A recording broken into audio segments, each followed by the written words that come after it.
আসসালামু আলাইকুম। আশা করি আল্লাহর রহমতে আপনারা সকলে ভালো আছেন। এটা হলো দারচিনি। এই দারচিনি আমরা সবাই চিনি। এটা কিন্তু উপকারিতা অনেকে জানি না। আপনি জানলে অবাক হয়ে যাবেন। যে বাড়ির তরকারিতে যে মসলা হিসেবে খায়, এটার এত উপকারিতা।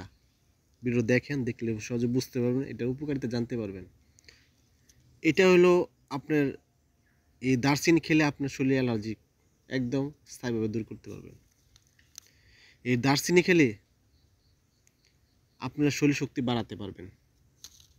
এই দারচিনি এত উপকারিতা, কতটুকু পরিমাণ খাবেন এটা বলবো। এই দারচিনি খেলে আপনার রক্তে গ্লুকোজ পরিমাণ কমায় এবং উচ্চ রক্তচাপ যাদের উচ্চ রক্তচাপ থাকে না, যাদের হাই প্রেশার থাকে, অতিরিক্ত পরিমাণ হাই প্রেশার কমাতে পারেন না, তার হাই প্রেশারটা সহজে কমবো। এবং অনেকে আর দেখবেন আরেকটা জিনিস, সেটা হলো অতিরিক্ত স্বাস্থ্য, শরীরের মধ্যে ফ্যাট চর্বি বেশি, দিন দিন স্বাস্থ্যটা বাড়তেছে, তারা সহজে আপনার অতিরিক্ত স্বাস্থ্যটা আস্তে আস্তে কমবো।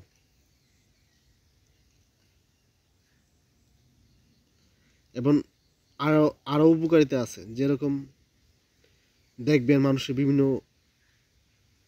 ক্যান্সার ভোগে, শরীরে বিভিন্ন বিভিন্ন জায়গায় ক্যান্সার হয় শরীরে, স্কিনের মধ্যে ক্যান্সার হয়। এই ক্যান্সারটা হওয়ার সম্ভাবনা খুবই কম থাকে। এত উপকারিতা। এবং এটা আমরা মশলা হিসাবে খেয়ে থাকি আসলে তরকারি সুস্বাদু হওয়ার জন্য, কিন্তু আপনারা যেভাবে খান এটা এত উপকারিতা, এত শরীরের জন্য হেলদি না।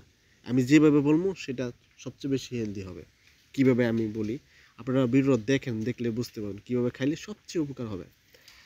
যাদের শরীরে প্রচুর পরিমাণে অ্যালার্জি, তারা কীভাবে খাবেন, এরকম দারচিনি নেবেন, ঠিক আছে?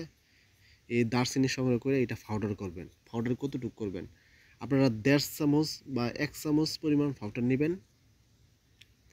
1 চামচ পাউডার বা 1 চামচ নিলেই সবচেয়ে বেটার হবে। 1 চামচ পাউডার নেবেন 1 গ্লাস পানি, 1 গ্লাসের পানির মধ্যে আপনারা মিশিয়ে খাবেন। আপনারা বেশি দিন খাওয়ার দরকার না, 3 থেকে 4 দিন খাবেন, দেখবেন শরীরে অ্যালার্জিটা আস্তে আস্তে কমে আসছে। যারা অতিরিক্ত স্বাস্থ্য, ফ্যাট, চর্বি বেশি, তারা কিভাবে খাবেন, সেটা হলো আপনারা খাবেন এটা পাউডার করবেন। পাউডার করে 1 চামচ পাউডার চেয়ে কম, হাফ চামচ পাউডার নেবেন।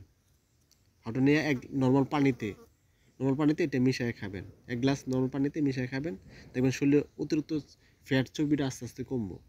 আবার যারা শক্তি বৃদ্ধি করার জন্য কিভাবে খাবেন, তারা তো শক্তি বৃদ্ধি করার জন্য সহজ উপায় হলো এরকম একটা দারচিনি নেবেন। এটার উপর মধু মিশাবেন। এরকম দারচিনি নিয়ে এটার উপর মধু মিশাবেন, 2.5 চামচ বা 2 চামচ মধু মিশাইয়া তারপর রাত্রেবেলা যখন ঘুমাইতে যাবেন, ঘুমানোর জন্য আগে চিপে চিপে খাবেন। এভাবে খেলে আপনার সহজে শক্তি বাড়বো। এটা সারা বছর খাইতে পারেন, কোনো পার্শ্ব প্রতিক্রিয়া নাই। যেমন ডায়াবেটিস আছে, আর মধুর পরিমাণ খুব কমায় খান, 2 চামচ বা 2.5 চামচ 3 চামচ খাওয়ার দরকার নাই। আপনি হাফ চামচ মিশিয়ে খাইতে পারেন, বা মধু না মিশিয়ে খাবেন, খুবই কম মিশিয়ে খাবেন যারা ডায়াবেটিস আছে। যারা ভিডিও দেখেন, ভিডিও দেখার পর যদি উপকৃত হন, যদি ভালো লাগে, অবশ্যই পেজটা ফলো দেবেন। ফলো দিলে এটা যখন আমি নতুন নতুন ভিডিও আপলোড করবো, তখন আপনারা সহজে দেখতে পাবেন। এর জন্য পেজটা অবশ্যই ফলো দিবেন।